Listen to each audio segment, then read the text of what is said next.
Hi everyone, welcome to my YouTube channel. Today, we are again going to study about the Krasenko variation. This is in connection to my previous YouTube videos entitled How to Avoid Main Lines of Nimso and Bogo Indian. I'm going to present to you my game against Grandmaster Rogelio Antonio Jr. in the 2001 Philippine Open Grand Finals. But first, please let us check the diagram A endgame problem.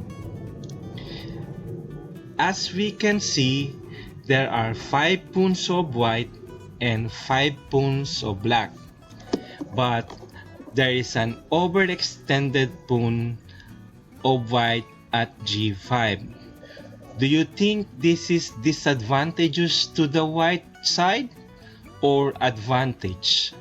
So let us see. This is your homework or assignment. Good luck. Now, let us go to the diagram B to study a middle game position.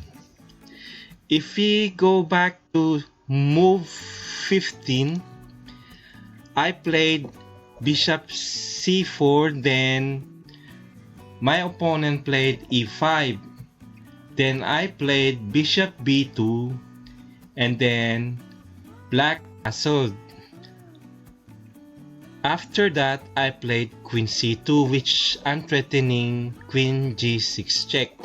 But there is much better way to play this position. If we go back from castling, there is knight h4. This is the position that we are going to focus to study in the main game. So let us go to the bigger chessboard. Let's start by playing knight f3.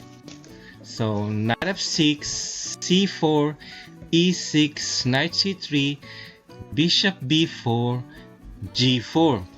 This is the Krasenko variation, a line of play to disrupt the normal process of development of the block formation. As we continue, h6, it prevents g5 push. Rook g1, b6 is another line against Krasenko variation. So h4, trying to gain momentum to push g5 to attack knight at f6. Bishop b7, g5 attacking the knight, xg5, hg5, knight h5, and then e3. This is to support knight at f3 and not allowing black knight at h5 to jump to f4 square. g6, this move supports knight at h5. Bishop e2 supports knight also at f3. Queen e7, knight b5, attacking the c7 pawn. d5, a3 attacking the bishop, bishop d6, d4 developing, knight d7, b4, threatening move c5, trapping the bishop at d6. Now, pawn takes, bishop takes, e5, bishop b2, then black castles. As I move queen c2, let us analyze this position after knight h4. So if black moves king h7, and then there is this move knight f5. If bishop takes check, then just move king f1. The knight at f5 is attacking the queen at e7. If queen d8, then ax b4. As we go back, knight h4, then there's another move. If ex d4, then there is this knight g6, which is winning. Another move, which is bishop e4, trying to protect the g6 pawn, but there's f3 move. If bishop f5, knight takes bishop, gx f5, f4, queen is attacking the knight at h5, then if knight g7, dx e5, it's winning for white. As we go back to the original position after castling, then if queen c2, then king h7, bishop e2, protecting the knight at f3, a6, knight takes bishop, pawn takes knight, de5, de5, now queen c7, attacking the bishop at b7 and pinning the knight. Now bishop takes knight, bishop takes bishop, rook a c8, attacking the queen at c7, queen b7, sidestepping, rook c2, attacking the bishop at b2, bishop takes knight, rook takes bishop, bishop g4, attacking the knight, which is pinned, rook supports, rook attacks, queen g5, then this is the good move, rook g3.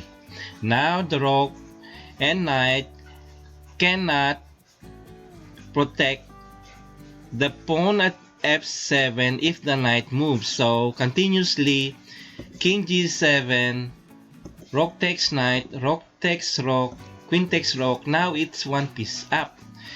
Queen h4, trying to check at h1, but there's this move, queen d5, preventing the check. Now queen e7, protecting the pawn at e5, king f1, rook b1 check, king g2, now the king is safe. From this position, white now is winning. Rook a1, attacking a3, e4, rook at g3, protecting the pawn at a3.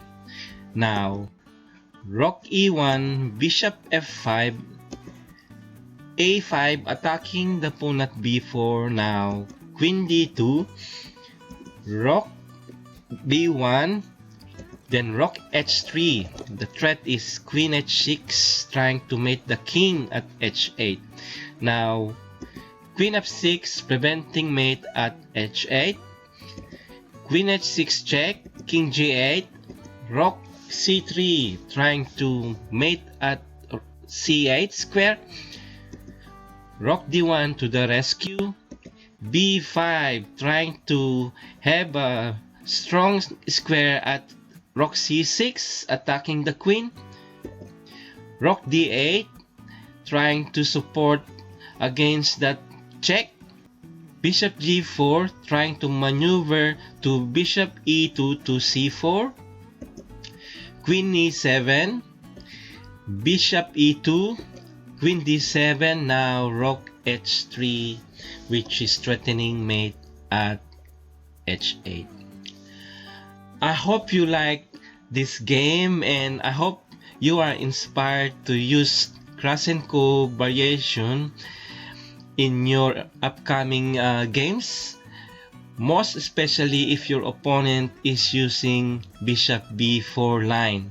So I thank you so much for watching and supporting my YouTube channel. God bless. Bye.